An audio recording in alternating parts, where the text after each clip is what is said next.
किसानों का बिल वापस हुआ क्योंकि वक्फ कानून पर सपा विधायक अबू आजमी की मुसलमानों से बड़ी अपील। आप सबको मालूम है कि ये जो बिल आया है मुसलमानों के खिलाफ है। हमें करना क्या, उस पर हमें बात करना है। देखिए, कहते हैं मिटा दो अपनी हस्ती को अगर तू समाप्त चाहो कि दाना खाक में मिलकर गुले गुलजार होता है। और हमें ये सब बातें करने की अभी नहीं है। बातें ये करने की क्या किया जाए कि ये बिल वापस हो।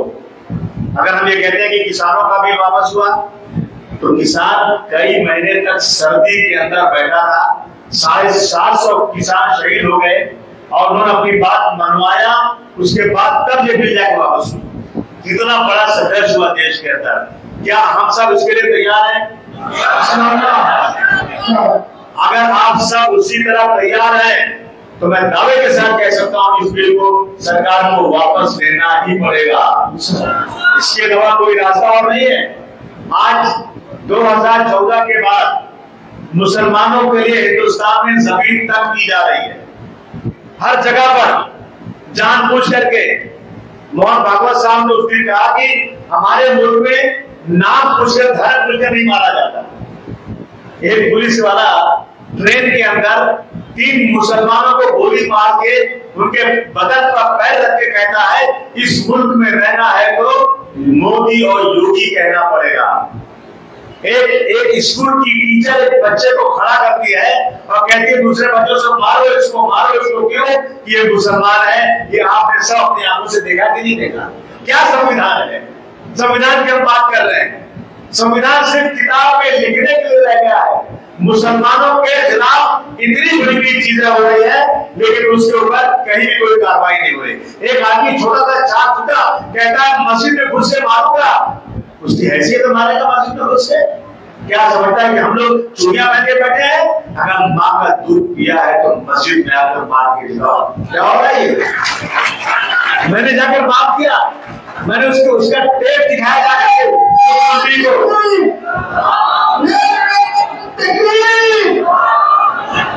होम मिनिस्टर को मैंने उसकी तकलीफ भी सुनाया, दिखाया। मुस्कुरा करेंगे कुछ नहीं किया उन्होंने। रोजाना हो रहा है, लाउड स्पीकर उठाया जा रहा है, मस्जिदों के बाहर नमाज नहीं पढ़ सकते। कितनी चीजें गिनाई जाए। अब फकत शोर मचाने से कुछ नहीं होगा। अब फकत शोर मचाने से कुछ नहीं होगा। सिर्फ वोटों को हिलाने से कुछ नहीं होगा। जिंदगी के लिए बेमौत मरते ही क्यों हो और अहले ईमान होते शैतान से डरते क्यों? तुमने महफूज कहा कि अपने ठिकाने पे हो, बात इतना तुम ही लोग निशाने पे हो। सारे गिले, सारे शिकवे, सारी दुश्मनी मिला के उठो।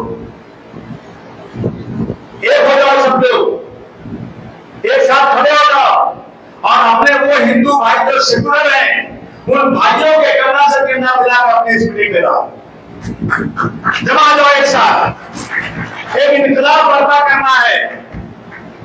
एक तरफ हजारों देखना 313 लेकिन ईमान वाले थे। अब हौसलों से जाया जाएगा। मैं सरकार से कह देना चाहता हूं वो अंग्रेज जिसका सूरज डूबता नहीं था, यही दाढ़ी वाले उलमाए कराम ने उन अंग्रेजों को हिंदुस्तान से भगा करके शहादत का इंतजाम किया था।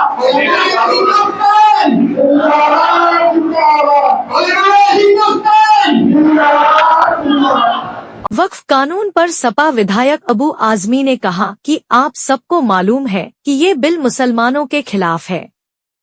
हमें करना क्या है? हमें उस पर अपनी बात रखनी है। क्या किया जाए कि ये बिल पास हो? अगर हम कहते हैं कि किसानों को बिल वापस हुआ तो किसान कई महीनों तक सर्दी में धरने पर बैठे थे। 750 किसान शहीद हो गए। उन्होंने अपनी बात मनवाई और बिल वापस हुआ। सरकार को बिल वापस लेना पड़ेगा। अबू आजमी ने कहा, देश के अंदर कितना बड़ा संघर्ष हुआ। क्या हम सब उसके लिए तैयार हैं? अगर आप सब उसी तरह तैयार हैं तो मैं दावे के साथ कह सकता हूं कि इस वक्फ बिल को सरकार को वापस लेना ही पड़ेगा। इसके अलावा कोई और रास्ता नहीं है। मुसलमानों से जमीन तक ली जा रही है। सपा विधायक ने आगे कहा, 2014 के बाद मुसलमानों से हिंदुस्तान में जमीन तक ली जा रही हैं। मोहन भागवत साहब ने कहा कि हमारे देश में नाम और धर्म पूछकर नहीं मारा जाता। एक पुलिस वाला ट्रेन के अंदर 3 मुसलमानों को गोली मारकर उनके बदन पर पैर रखकर कहता है कि इस मुल्क में रहना है तो मोदी और योगी कहना पड़ेगा। एक स्कूल की टीचर एक बच्चे को खड़ा करती है और दूसरे बच्चों से कहती है कि इसको मारो। क्यों? क्योंकि ये मुसलमान है। संविधान सिर्फ किताब में लिखने के लिए रह गया है। मुसलमानों के खिलाफ इतनी चीजें हो रही हैं, लेकिन उसके खिलाफ कार्रवाई नहीं हो रही है। लाउड स्पीकर को उतारा जा रहा है। मस्जिदों के बाहर नमाज नहीं पढ़ सकते। कितने चीजें गिनाई जाएं? मुस्लिम पर्सनल लॉ बोर्ड हमारी लीडरशिप को हाथ में ले। इसके साथ ही उन्होंने कहा कि ये समय है कि सब एक हो जाओ। जो हिंदू भाई सेक्युलर हैं, उनके कंधे से कंधा मिलाकर खड़े हो जाओ। मुस्लिम पर्सनल लॉ बोर्ड हमारी लीडरशिप को हाथ में ले, हम अपनी जान भी देने को तैयार रहेंगे। ये किसी के बाप का मुल्क नहीं है, हमारा मुल्क है।